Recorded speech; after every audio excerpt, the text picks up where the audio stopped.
Hello guys, good evening. So back to work na tayo ngayon. Dapat talaga sarado pa tayo ngayon kasi yung advisory natin close tayo from June 28 to 30. Dapat yung resume ng operation natin bukas pa. Pero kailangan na nating mag-start ngayong gabi, June 30, kasi madami ng units yung nandito na gusto mag-avail ng service ng ANR Game Station. Actually, kahit nung nasa bakasyon tayo, meron din nag-chat sa atin at nagbayad na rin ng full payment para sa 3TB na Steam Deck OLED. So, pakita natin yung mga naging clients natin dito at alamin natin kung tagasan sila. Okay? So, una, itong Lenovo Legion Go na to, so international client natin to, nagwo-work si Sir sa Guam. Okay? So, kung natatandaan nyo tong post na to, okay?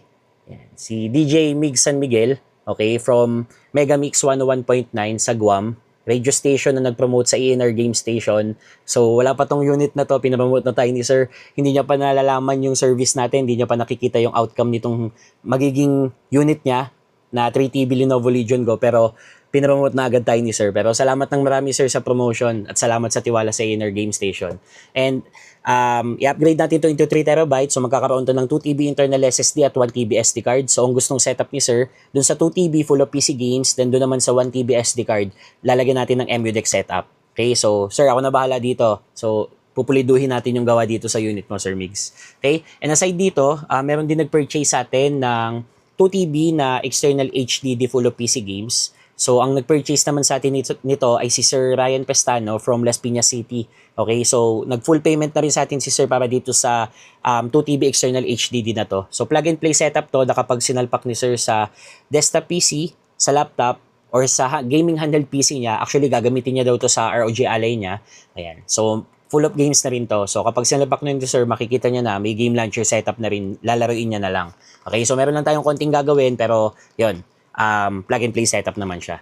Okay, and aside dito, yun, gaya ng sabi ko kanina, habang nasa bakasyon tayo, merong nag-purchase sa atin ng 3TB na Steam Deck OLED. Okay, so nag-full payment na rin sa atin si Sir, kaya lang, yung pasok ng pera, based dun sa paliwanag sa atin ni Sir, papasok siya sa atin ng July 4 pa.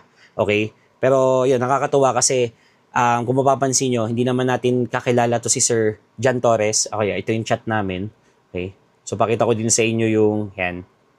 Yan. Bali, dalawang payment yung ma-receive ko daw sa July 4. So, yan. Okay.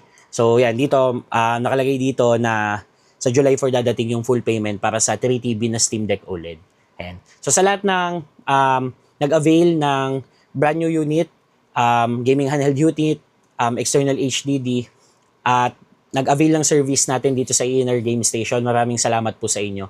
At sa mga susunod na araw pa, kung merong gusto magpa-schedule, actually bukas, July 1, meron ng mga nakaset na pupunta dito ng umaga para iwan yung unit nila. So, yan, punta lang po kayo, chat lang po kayo sa page. So, sa lahat ng interested mag-avail ng products, ng services ng ANR Game Station, message lang ka po kami sa aming page.